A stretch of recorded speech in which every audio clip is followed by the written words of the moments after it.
Jesse Freiberg. I am Director of Marketing Communications here at ERB. I'm excited to welcome you to this panel, how teachers have adjusted strategies for knowing where students are and what they need amidst the pandemic. Really excited to introduce this panel to you. I think we're going to have a meaningful conversation about a topic that has obviously been very top of mind for educators this year, as well as for families and for students themselves. So before I introduce our esteemed panel, let me just pull up a quick preview of events to come. As you can see on my slide here, we are here today on March 17th, and we have several additional sessions coming up that you guys won't want to miss. We have understanding students and differentiating instruction based on combined SEL and CTP results. That's tomorrow afternoon. Featuring our own Tom Rashan, as well as Fran Bissell and Sharon Baker from Hathaway Brown School. An exciting panel around how admissions offices can support schools' DEIJ missions. So really looking forward to that session with another great panel. That's next Tuesday at 3 p.m. Eastern, breaking our streak of 4 p.m. start times. So please do note those starts. And then several other exciting panels as well, lessons learned from the COVID admission season, and then sort of looking at the next generation of admissions and specifically the IC as well. We'll be looking for audience feedback on that one. It'll be very interactive, so I hope you can join us. So without further ado, to dive into today's topic, we have a great panel, like I mentioned, and we'll be turning it quickly over to them. We'll be starting with Vanessa Cabrera, who's Assistant Director of the middle school at Miami Country Day School. Bill Scott, who is Faculty Emeritus and former Chair of Mathematics, Statistics, and Computer Science at Phillips Academy, Andover. And Joy Stewart, who is a kindergarten teacher at Maple Street School. One order of business, if you can have questions as we're going or comments, we'd love to hear from you. We will have about 15 to 20 minutes on the back portion of the program to address your questions as we have a moderated conversation between the panelists. If you can do us a favor and please enter all questions or comments in the Q&A tab along the bottom of your screen in the toolbar. Please do not use the chat function. We're not able to monitor that as actively, so please put any questions again into that Q&A tab. And without further ado, let me turn things over to Vanessa Cabrera.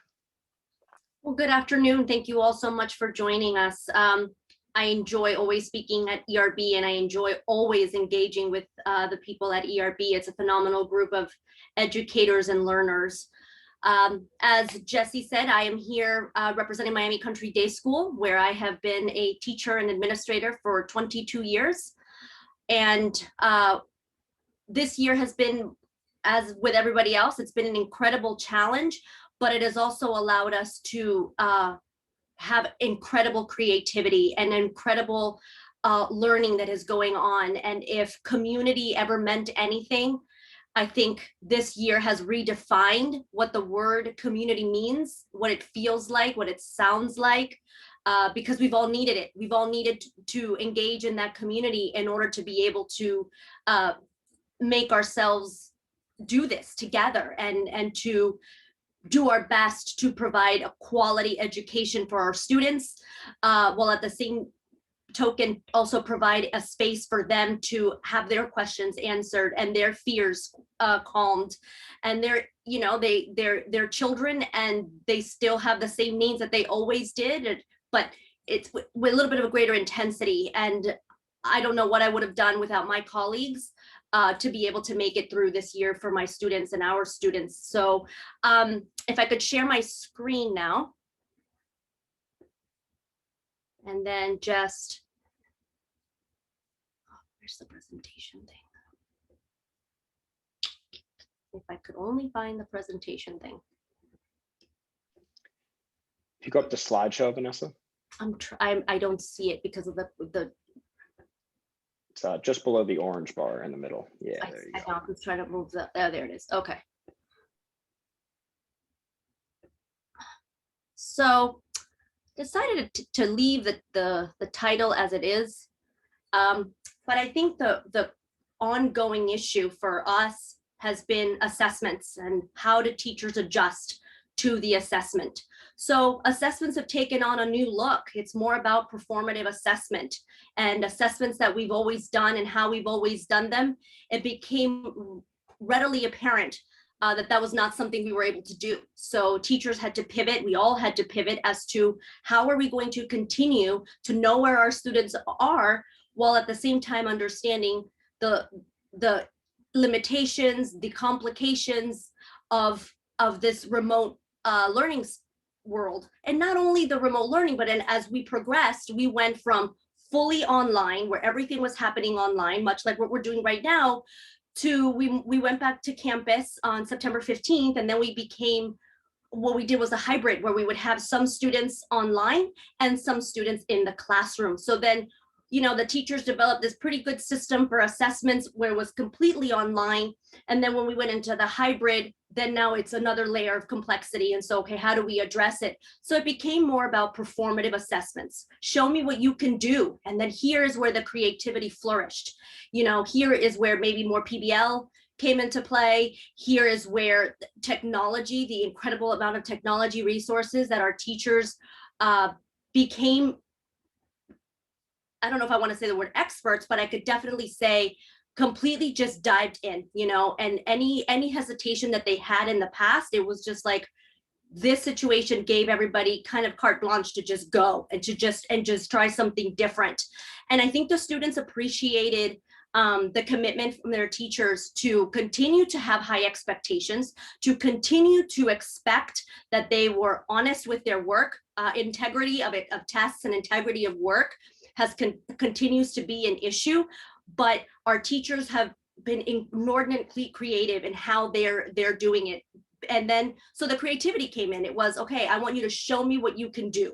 I don't want you to be able to Google it.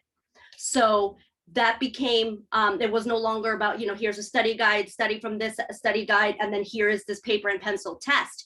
It couldn't be that way anymore. So the performative assessments have become very important, and the diversity of those performative assessments have become very important. And we've allowed for our teachers to collaborate with each other, to pull out different resources so that they can create those assessments that they feel have assessed the students on what they've learned, but also has remained, we protected the integrity of the exam, but also reduced a little bit of that edge on the students, because we do have to understand where they are and where they've been.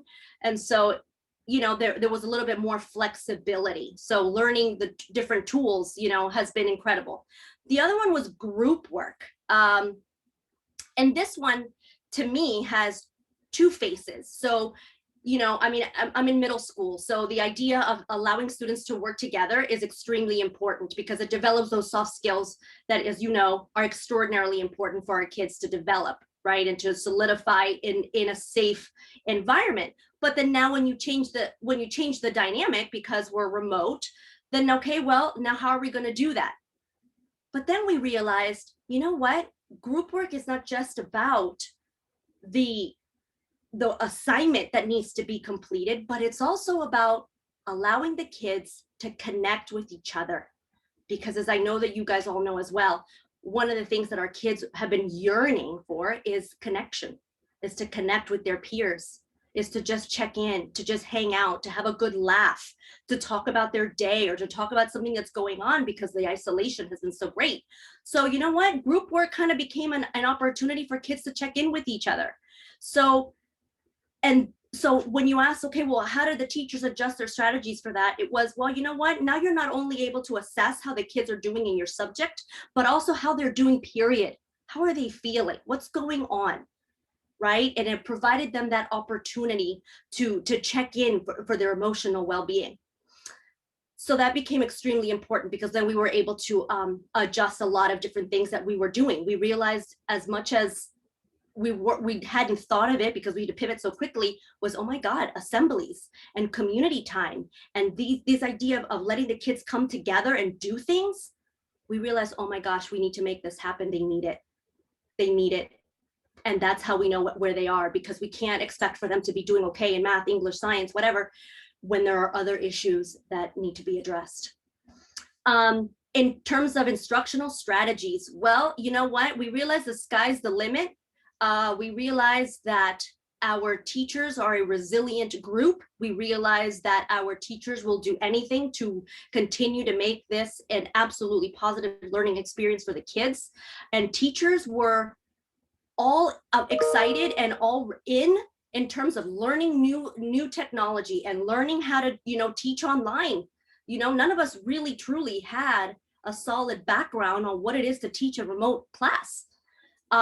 So we did, there was a lot of professional development that we had to pivot into real quick in order to provide that for the teachers, and to see where the kids were, what was working, what wasn't working. One of the things that we found was the kids were being overwhelmed with the use of so many different technologies or so many different websites. It was just like, the feedback we were getting was the kids could not keep track of it all. Our kids go to a different teacher for every subject, and if each teacher is using 2 or 3 different technology platforms, it became a lot for the kids. It became a lot for them to navigate it. So that took us to, we're going to use our My Country Day system as the central place for everything, as opposed to going to so many different places in order to not overwhelm the kids, because our teachers were, like I said, they were all in. They wanted to use everything.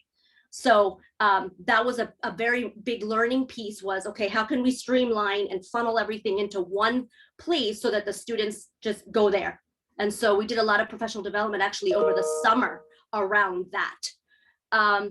Then I will now move to the next slide. What do our teachers need most? Well,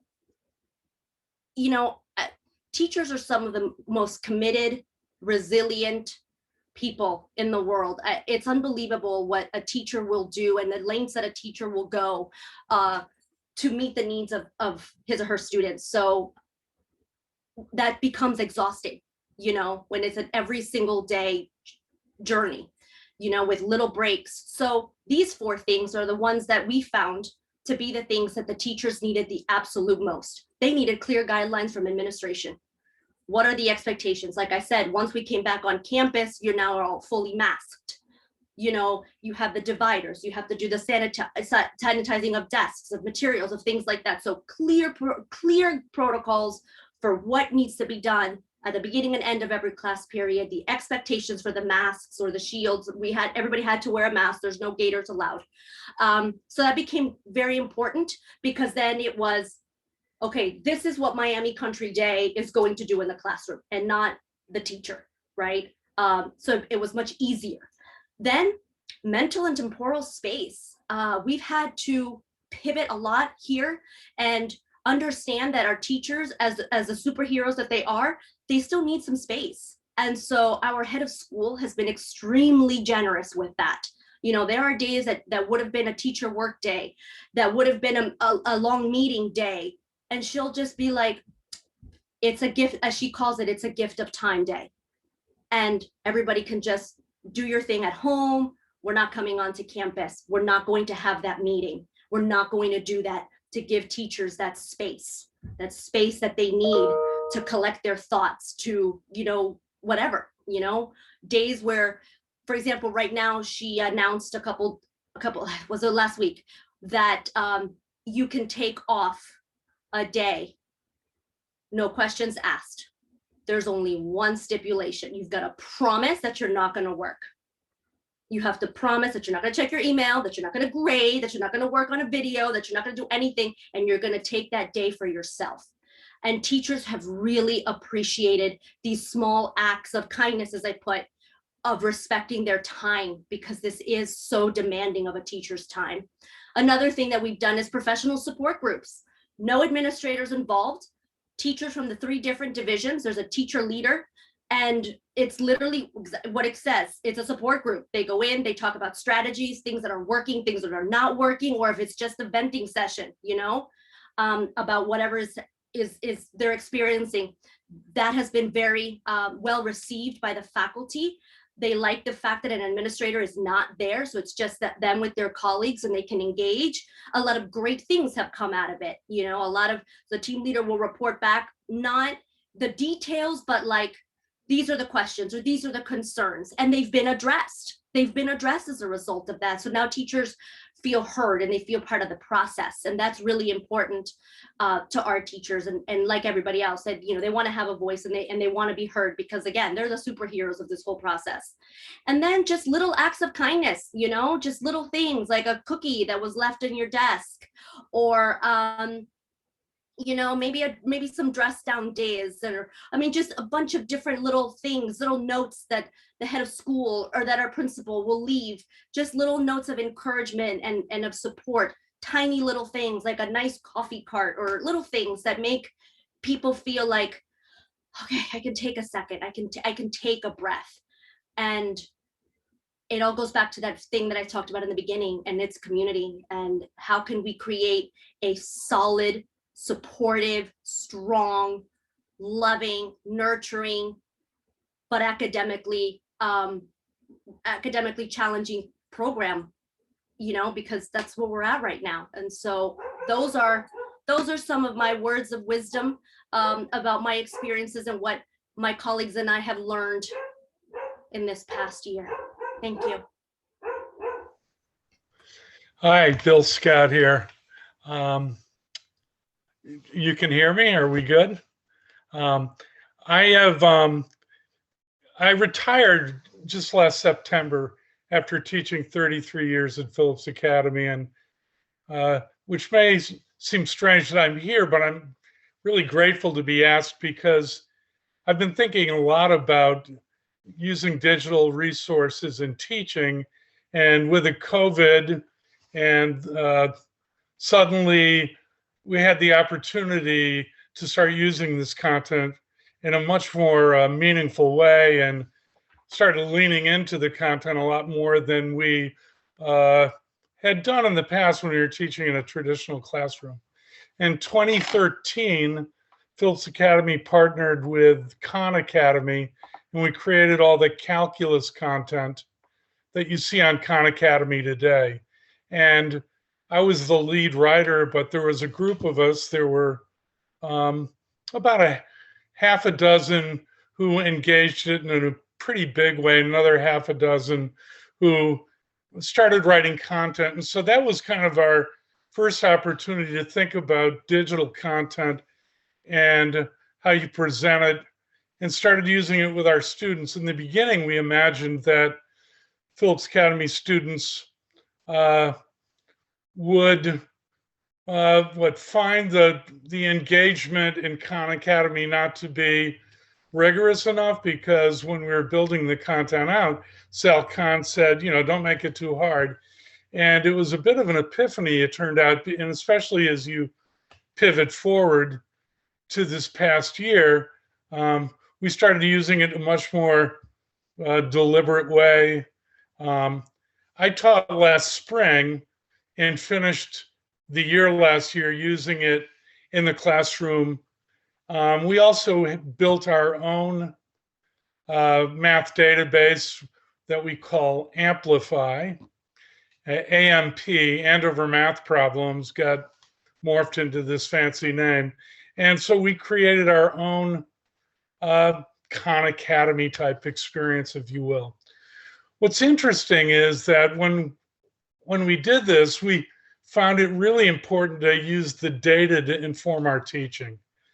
So much in the past, we really hadn't thought that way. We'd give the homework assignment digitally, the kids would come in, and we didn't really leverage that information. Whereas since the pandemic, suddenly we started to, because being efficient and not wasting time teaching things that the kids already understood became of paramount importance. And so I'd say the biggest thing that happened to us in the last, to the department in the last year, is that more people are using digital resources than in the past. More teachers are using the data to inform instruction.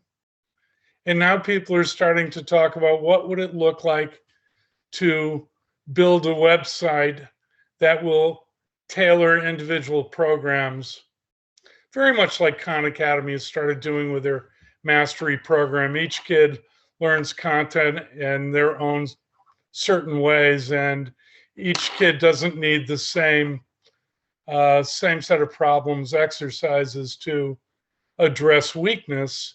And so, how do we start building our programming so that kids are going to work on what they need to work on? Quickly, one thing that was interesting is that many of us had to rethink group work.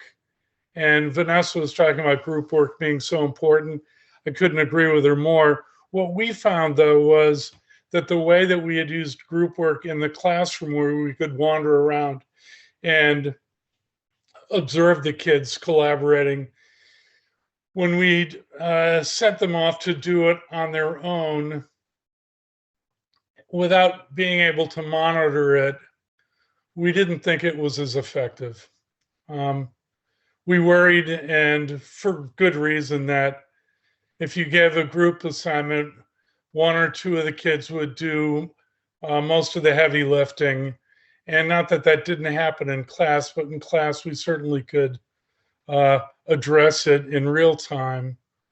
Whereas when we're having kids work remotely in groups, it just made us think, well, maybe this isn't as effective. And so we started working in groups of 2 and thought that that was beneficial for our students. So I'll leave it right there and hand it to Joy.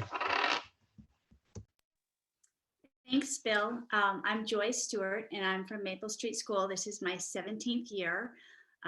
This is my first time speaking at an ERB conference. I'm really excited, and I'm honored to be with Vanessa and Bill. And thank you, Jesse, for inviting me.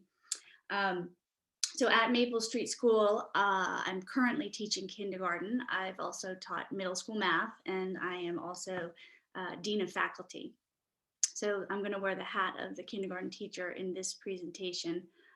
But I love, Vanessa, how you started out talking about community, because it's so important, and especially with what we've experienced over the last year. Community has just been at the forefront of everything that we've tried to do, and it's just so important for our young learners. So I'm going to talk about our young learners and how they have navigated the past year. I'm going to go ahead and start my screen. Let's see. All right, so see if I can move that down. Excellent. All right, so like I said, I'm from Maple Street School, and we're a K-8 independent day school in Manchester, Vermont. We're very small. We have 145 students with 19 faculty members. So there's one teacher per grade, and then we have art, music, French, PE, and Spanish that the students participate in. We went remote in March of last year, as did the rest of the country. And we remained that way through to June, but we were able to begin again on campus.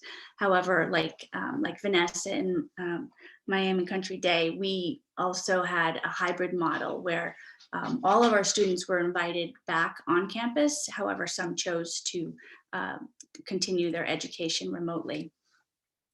So remote learning in kindergarten looked pretty interesting for me, and some of the things that we had to do to maintain the momentum that we had created throughout the year required us to still continue with our whole group meetings. Our primary team scheduled in our morning meeting with our whole entire class, where we would all get on Zoom together and create that community, continue those community meetings together. That was incredibly important for young learners. And one of the things that I found was that what they were craving was the social aspect of it.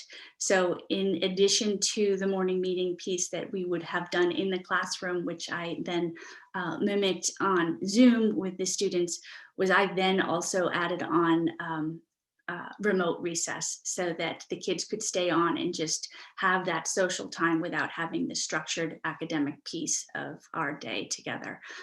We also scheduled in individual check-ins with the students, which was really important and allowed me to maintain that that forward momentum with each student individually. And what I found was that I actually was able to move students forward obviously at different paces, like Bill said, with the individualized learning plans with Khan Academy. But I was able to take kids each day from where they were and move them forward. And even though it was a shorter amount of time with me, it was individualized and it was specific to each student, and that really was very helpful.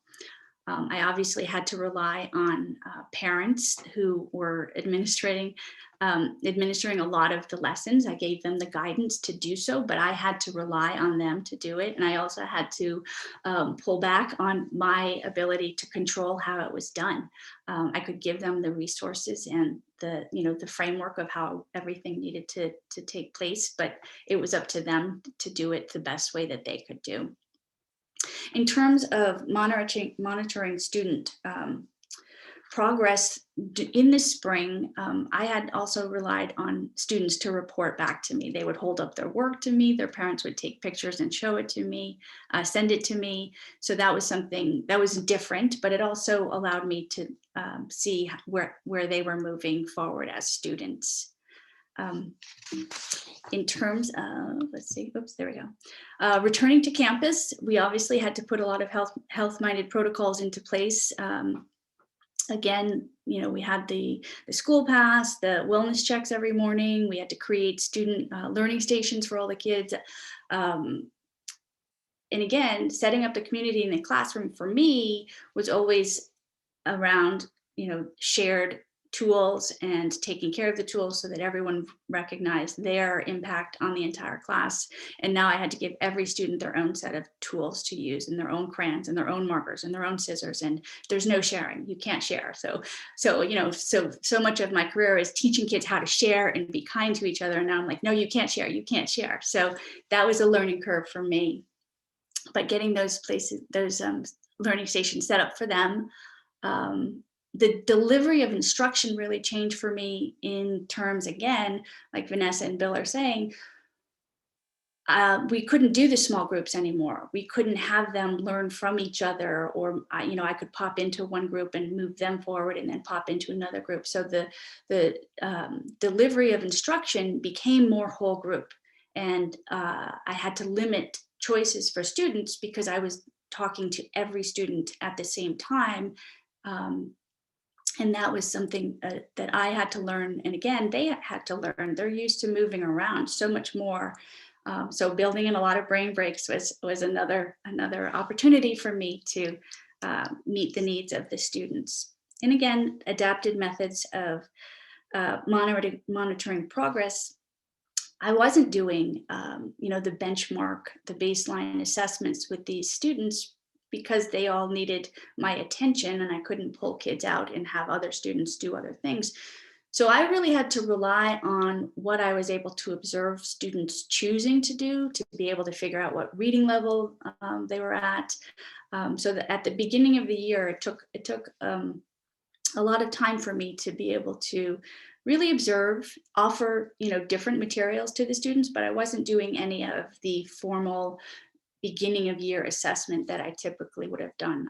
Number one, I didn't have the time. Number two, there was more of a need to create that community, and we were spending more time on that as a class. One of the things that I noticed with students as this year began, and as I was doing more whole group instruction and limited choices in what students were being offered, I was noticing that students were taking less initiative to move beyond what the expectation was. And I really felt like this was an opportunity for me to support students in taking ownership of their own learning.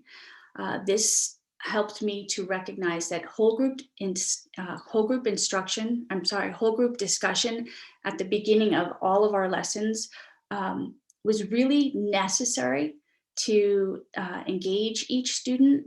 It allowed that opportunity that they normally got in small group sessions to hear from their peers and to build on what their peers were saying.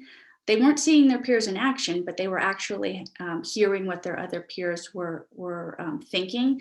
So that was one opportunity to build buy-in in terms of what we were learning.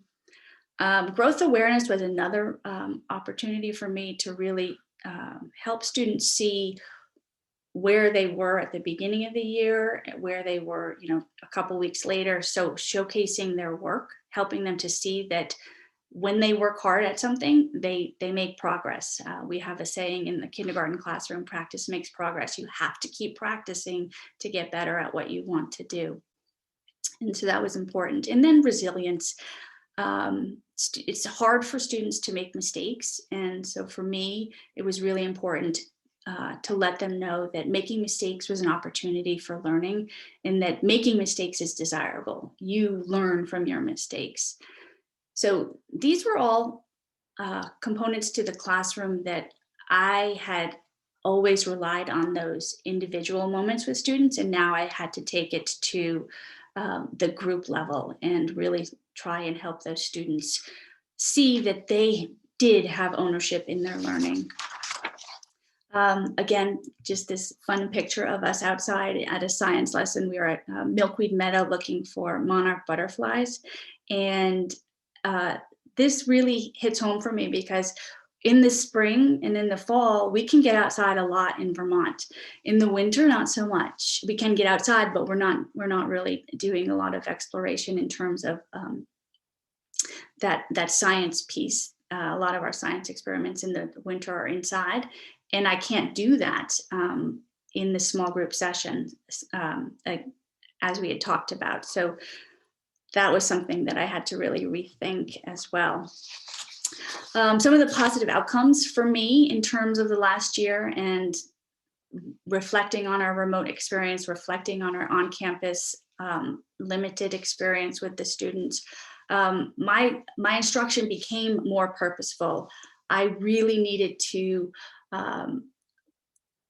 think about why I was teaching what I was teaching and what I really wanted the student outcomes to be. So my instruction became much more purposeful, and I have more meaningful parent connections. I no longer see parents on a day-to-day basis because of our staggered dismissal, our staggered drop-off. Parents are not allowed in the building. So I had to create those parent connections, and I feel that they have become more meaningful. I have made those connections. Stronger student relationships are another positive outcome. I'm talking much more individually with students and helping them move forward. And then improved differentiation. I've found that in the differentiation is no longer a different activity for students. Students are doing the same activities, and it's been an opportunity for me to differentiate within the project on any given day and with any given student. So even though the year has been less than positive in some respects, I feel that there are some definite positive outcomes that we can embrace and take with us as we move forward. Thank you. Awesome. Well, thank you to each of our panelists, Bill, Joy, and Vanessa, for your presentations. I certainly learned a lot. I'm glad to see that our audience has grown a bit here and people have stuck around. I think they were as engrossed as I was. I'd love to start with a general question, but before I do, let me remind folks that if you do have questions for the panel or thoughts just to stimulate some conversation, we'd love to hear from you. Please feel free to enter any questions in the Q&A tab at the bottom of your screen in the toolbar. That is the place where we'll be looking, so please enter them there. So let's start with a broad question. It's from the audience, but it jives with something that I noted down while you guys were speaking. And this is for any of the panelists, so please feel free to mute and unmute yourselves. Have you observed differences in learning growth between students that return to campus versus those that opted to remain remote? which Joy and Vanessa, you guys both spoke to that amongst your students. And then more generally, and this is the audience question, have you found that learning this year has been more variable than normal? So to sort of distill that down to a single directed question, how are your students doing overall in terms of learning progress? And then what variability do you see between those groups of, those that came back to campus and maybe those that didn't? There is a significant difference between the students that have stayed remote and the students that have come on campus, not just only in terms of their learning, but in terms of their health and well-being. The kids that have come back to campus, it's, we have found, talk about this bringing us back to the basics. The walking to class. I know I'm a little biased here, but I'm in Miami, so our campus is wide open.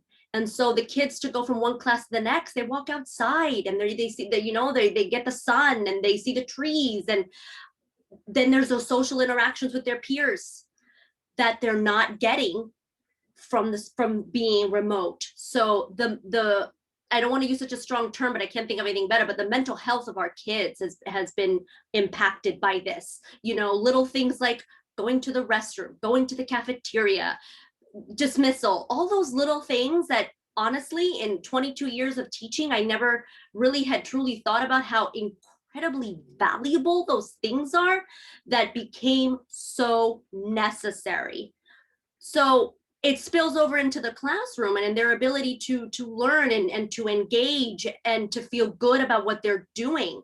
So yeah, there's a significant difference in terms of the performance of a student that is remote versus a student that is on campus. There's that, that one-on-one, as hard as the teacher tries to bring those kids into the classroom, it's just not the same thing. It's just not the same. We respect the decision of the parent, and we have done everything possible to ensure that those students feel included in the classroom, but the performance is significant. I am in many ways, my role is much of an academic dean, so I'm the one that looks a lot at the student growth, and the grades are not what they have been in the past. If we want to look at it just raw numbers, the grades are not what they have been in the past, but you've got to be sympathetic. It's a loss of time. It's been a loss of freedoms. It's been a loss of life as we know it. So it makes it really difficult for a student to perform how they did and to have their priorities like they used to when things are just not what they've been. So the kids are better now. At least mine are. They're better now because in my middle school, we have about 87% back on campus. So we're starting to see the up, because we have sports again. So our kids are able to participate in sports. So some of those things that are so necessary for the mental health of our kids and physical health are coming back. So now we're starting to see the increase in grades. Things like, so it's getting better, but it's definitely a slow process. They're over the masks. They're over it, but yet they understand that this is what it has to be. But they're constantly asking you questions like, am I going to get my locker back next year? Can we have our lockers next year? Are we going to be able to sit inside again? As beautiful as the weather's in Miami right now, in the summer, it's really hot. So they've been eating outside. So can we go back and eat inside? It goes back to those little things that they're craving and that they need so badly. Yeah, no, I think we're all ready for masks to be done. Thank you for that. Yeah, it's what you expect to hear, but it's important to confirm. Joy and Bill, anything that you would add? I would just add that for me, and especially for the young learners, it's more of the social piece and the norms of the classroom. And I don't have a student that's full-time remote. I have students that have to be remote for short stints of time. And when they come back, it's relearning the routines of the classroom, and that impacts their growth as a student. So I know that obviously there are reasons why they stay home, and we want to honor that. But again, it's the social piece and just that routine and that security of being in a classroom on a daily basis. Absolutely. Yeah, I'm totally with Joy and Vanessa on this. I was teaching last spring and it was entirely remote.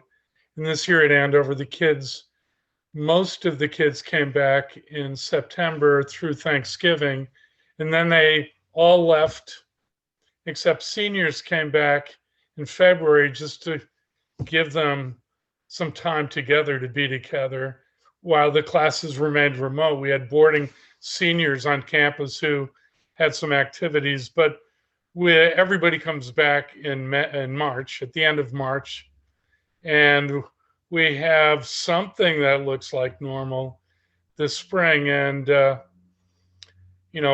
we'll see. I think the biggest thing that's been missing is these kids. They're social creatures, and they've spent most of their time, rubbing elbows with their friends, and suddenly they're not doing it, and it's taken a toll on their mental health for sure. 100%. Yeah, how could it not, especially at those younger ages? So thank you all. So to turn to another audience question here, and again, align with something that I had jotted down, and this is to each of you. What would be your fondest wish for something that continues from this year to next? So amongst the many changes you've undergone in terms of use of technology, hybrid learning, staggered schedules, new ways of lesson planning, more individualized lesson plans, right? More individual learning. Of all the changes teachers have undergone, administrators have undergone, students are experiencing, staff are experiencing, what do you think and what do you hope will stick? What's working? Well, what are the positives? I'm gonna jump in here, and it's just I'm just a big believer in the kids want to use technology. They've grown up with it, and the learning tools that in mathematics in particular, between Desmos, Khan Academy, and all the publishers have got stuff out. The kids are comfortable in that environment. My wish is that more teachers would see value in it, and that during the pandemic, many of them suddenly pivoted to thinking about this. And I think it would be a missed opportunity for, I'll stick to math teachers at the high school level because that's what I know, to abandon the lessons that have been learned here. I think that would be a missed opportunity.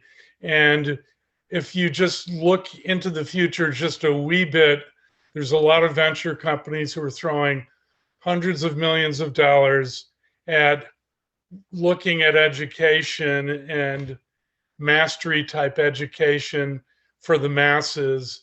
It's coming, and teachers, we need to be central to that effort, because we all know that it's the relationships that's the glue that holds the whole thing together, and computers are not going to be the answer to education in the United States. However, teachers need to leverage this new information that we never had before and use it, and so that we can even create more quality personal time with students into the future. So I'm a zealot about that. I think if I could chime in, I think I would agree with Bill. The fact that our teachers, as I mentioned, dove into using these new resources. I hope that continues, for them to realize how much is out there for them to utilize to meet the kids where they are, and to continue to have that thirst for learning new ways and letting go of, this is how I do it, and so I'm going to continue to do it that way.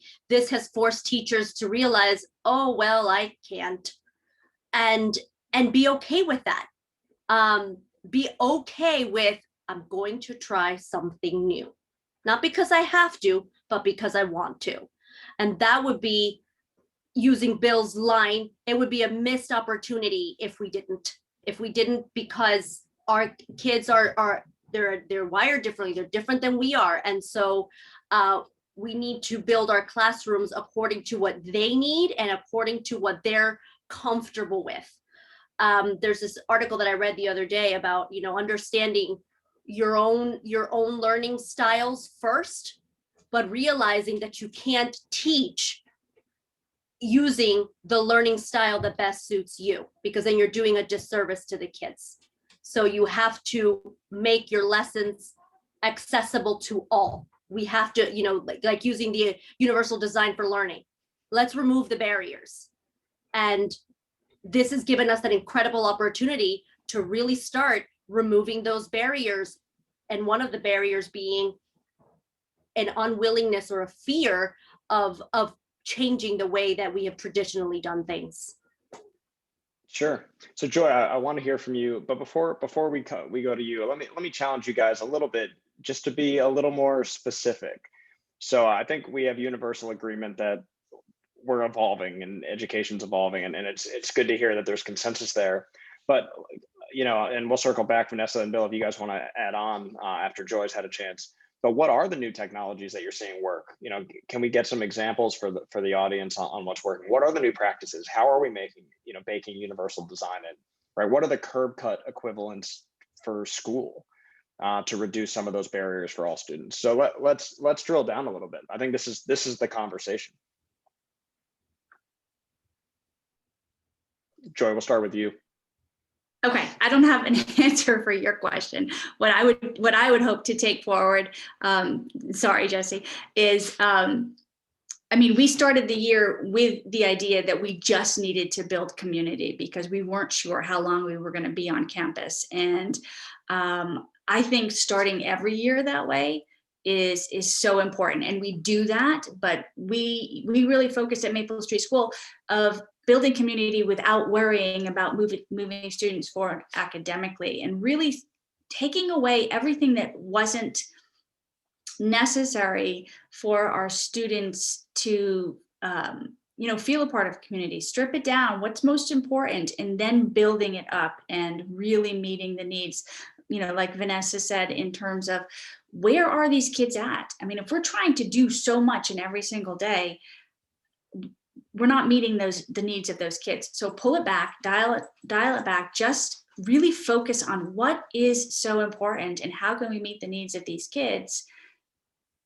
at their level, wherever they are. And I think, it comes with the technology piece that Vanessa and Bill are talking about,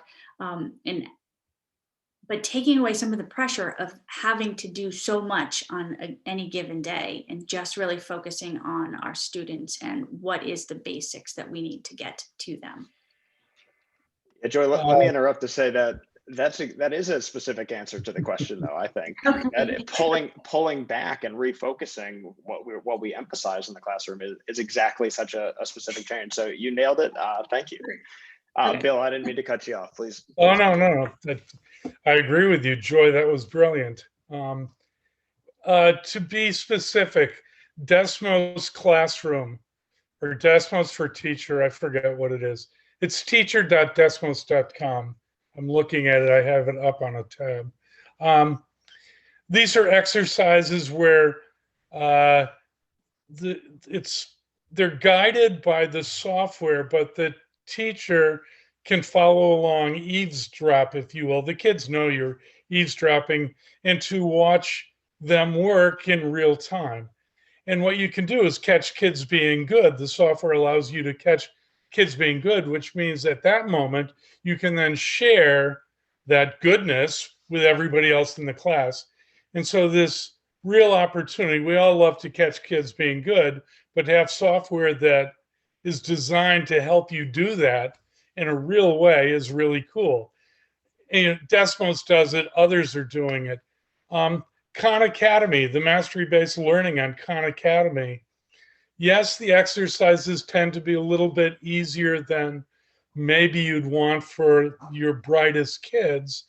However, I like to use a sports metaphor, and forgive me. And, if you watch third graders playing basketball, at the beginning of practice, they do layup drills. And it doesn't look wonderful, but that's part of doing basketball. And then if you watch 8th graders, they're doing layup drills. And then if you go and watch the Miami Heat play, they're doing layup drills. And I liken a lot of the stuff that we should ask our kids to do should be layups. And no, not all layups, but we shouldn't have to spend class time doing it. We should have software that gets kids warmed up for the next activity. And there's just too many ways to think about if you have 50 minutes to work with kids. For 40 years of my teaching career, I spent the first 15 or 20 minutes going over problems that most of the kids already knew how to do. Why did I do that? I have no idea, but I did. And there was no reason to. But it took technology for me to finally wake up and realize, it was 40 years of stupidity on my part. And now I can walk in the classroom and say, okay, we can start where I used to start 30 minutes in, where now I'm doing when the kids are fresh, and I'm ending up covering so much more ground. The big takeaway from me is that many critics of using online tools is that it slows you down. I can't cover as much ground. And it's just the opposite, that if you're smart about it, get the kids doing the layups before they walk in the door, and so that you can start with a far more interesting lesson for them and for you. Was that more specific? That was dynamite, Bill. Thank you. That was dynamite. I particularly appreciated the Miami Heat reference. Absolutely. Yeah, we're 14-1. We're streaking. I'm just saying. So Vanessa, I know I started after your response, but we have one more audience question and 5 minutes left. So let me jump to this question. I think it's a good one, and then we will let everybody go. So if thanks everyone for joining. If we don't have a chance to thank you before 5 p.m., we appreciate your time and attention here today. And to our panel, thank you guys so much. Our last question here is, what do teachers need most besides real time off from their school leaders this summer to be ready for doing what you've all described next year? What do teachers need? Joy, let's start with you. I'm like chomping at the bit. Yeah, we do need real time off. That's a given. That's for sure. We need to be able to really recharge. I think it's so important. Teachers have been on so much this year, and it's just the way it is. But really being able to recharge is so important.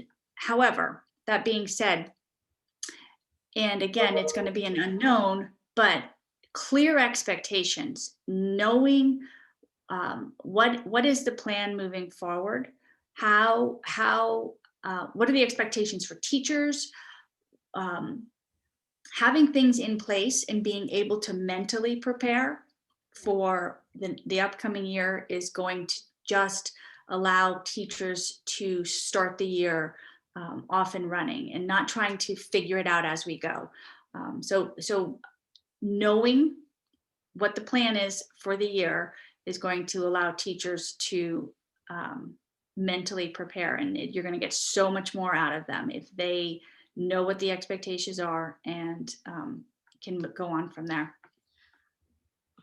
If I can jump in, I think aside from that I think there needs to be time for reflection, and not a written essay or something like that, but truly a time for teachers, maybe in those, like what I mentioned earlier, those quote unquote professional support groups, for teachers to truly feel safe in saying, this is what worked this year, this is where I felt good, and most importantly, this is what didn't feel good. This is what I was not comfortable with this, while it's still fresh in their mind. Because teachers are human beings as well. So they need to be heard before they can go off into the summer vacation and recharge and regroup.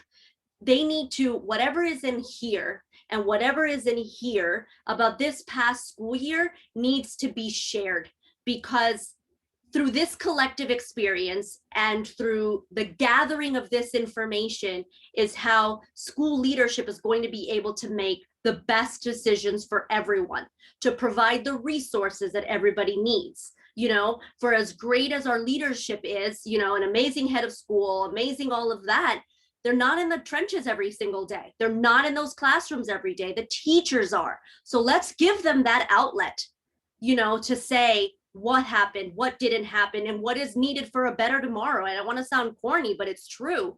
Let them say it so that when a plan is being put together for the following school year, let's have it be a plan that is put together based on real experiential knowledge and feedback from the ones that brought us here, which is our teachers. Got to give them that voice.